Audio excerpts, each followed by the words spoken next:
Le Real Madrid et l'Atlético quittent la Liga plus vivants que jamais. Le derby du Bernabéu, dans lequel la tête du championnat était en jeu, n'a rien changé au sommet du classement. Le Real Madrid reste en tête avec un point d'avance sur l'Atlético de Madrid. Cependant, les deux équipes pourraient voir Barcelone se rapprocher à 2 et 1 point respectivement si les Catalans battent au Séville. C'est la principale conséquence d'un derby dans lequel les Blancs continueront leur protestation contre les arbitres, puisque le but de l'Atlético est survenu après un penalty obtenu grâce à la VAR. Comme je l'ai dit, tout reste pareil.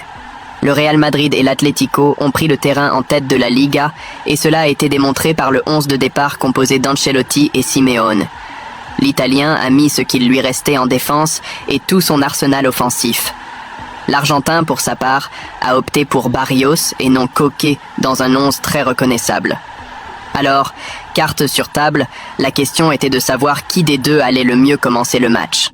L'Atlético l'a fait en se basant sur ses sentiments, mais seulement sur ses sentiments et sur quelques approches dans la surface de Courtois qui ne peuvent pas être qualifiées d'occasion de but.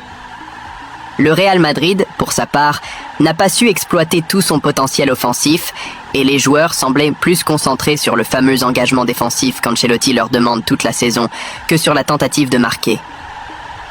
Le seul qui a dérogé à cette règle a été Rodrigo, qui n'a pas arrêté de bouger, cherchant des espaces tout au long du front offensif. Match nul controversé 1-1 dans le derby madrilène. L'Atlético a donné le ballon au Real Madrid et a attendu une erreur des Blancs pour lancer une contre-attaque.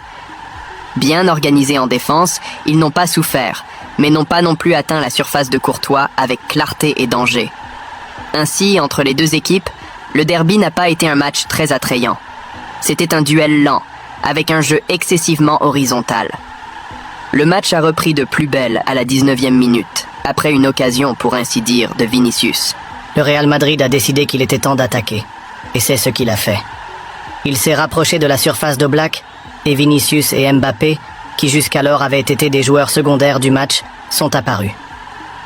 Mais ce qui a vraiment changé le cours du match, c'est le penalty accordé par Sotogrado à Tchouaméni sur Lino pour un coup de pied sur le ballon à la 32e minute. Un penalty accordé par la VAR s'est terminé par un but de Julián Álvarez à la 35e minute.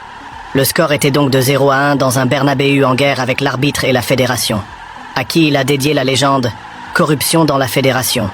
Colère dans les tribunes, mais aussi parmi les joueurs et le banc du Real Madrid, avec Ancelotti en tête.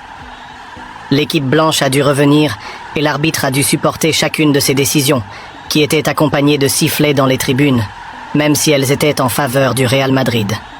L'Atlético n'a pas changé son plan pour un match qui lui était favorable et a cherché à marquer davantage de buts en contre-attaque, profitant des espaces laissés par un Real Madrid concentré sur l'attaque. Au final, aucune des deux équipes n'a réussi à marquer, et la pause s'est terminée sur un score d'1-0 en faveur des Rouges et Blancs. La deuxième mi-temps a débuté avec le Real Madrid cherchant rapidement l'égalisation, et il l'a trouvé. C'est Mbappé qui a marqué le 1-1 à la 50e minute après une action de Rodrigo, un premier tir raté de Bellingham et le but de l'attaquant français.